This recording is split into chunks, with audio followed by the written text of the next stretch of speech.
Hi, it's Alevere Nick here, and aside from my normal video diary, what I want to do is a little series that shows you how to live with Alevere. And the first one I'm going to do is really simple. I'm going to talk about shakes and how you make them. Now, there are a variety of ways you can do it. First of all, you can buy these pre-made drinks, and these are really handy to have in the car because we know that pinch point with any weight loss program is that you're in the wrong place at the wrong time and you end up eating fast food or going to a restaurant when these are always there for you. If you've got them in the car, they're brilliant, or in your bag or whatever.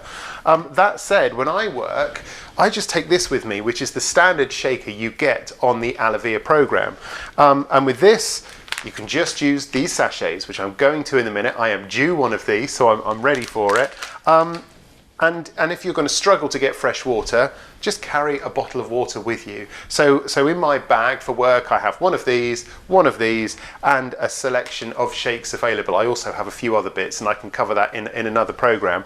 But today, let's just show you how I do this shake mix up. Now, everyone does it differently, but for me, it's really important that the water goes in first. It's also really important that you always get the amount of water correct. For shakes, it's generally 230 millilitres. You'll find it's worn a bit off of this flask here because it's quite an old one, but you'll find that you can mark those with a magic marker while you're getting used to it, and generally for me it's either 90, 110 or 230 because those are my three favourites: pancakes, omelettes and milkshakes.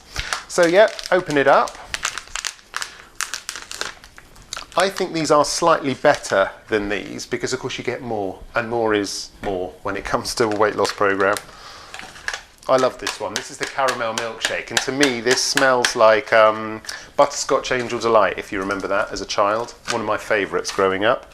Probably why I had a problem in the first place.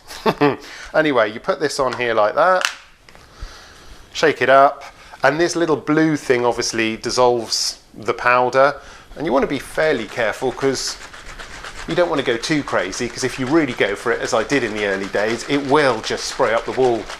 And if you're on a client's premises or something, that's never quite good. Generally nowadays, I find there's always a staff kitchen available or a breakout area where you can find space to do stuff like this, and people don't look at you and think you're a total weirdo. They just think you're, having a Huel or one of these other kind of nutrition shakes that you can get as meal replacements.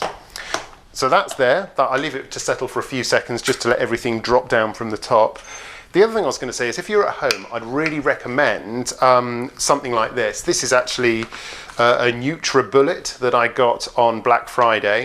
And yeah, it was about £37 on offer for the NutriBullet 600, which was a really good price. So I went for it, and this has been a life changer. So you can see here, I've already written in pen my 230 limit on here. But this is also great on Alevere, and I'll show this again in another clip, for mixing up those permitted vegetables with a few of your 200 gram a day vegetables to make amazing power smoothies as a meal replacement in the evening rather than cooking a traditional meal, especially when you're on stage one. This has been a real revelation for me. I'll show you those later. Right, okay, so that's done. That's all shaken up. Give it a few taps and take out the blue thing, the little powder breaker, and there you have what will taste like a very runny butterscotch angel delight. So that essentially is how you make up all the shakes, and you can even use the same method for things like the hot chocolate, just don't make it hot. So yeah, cheers, see you in the next vid.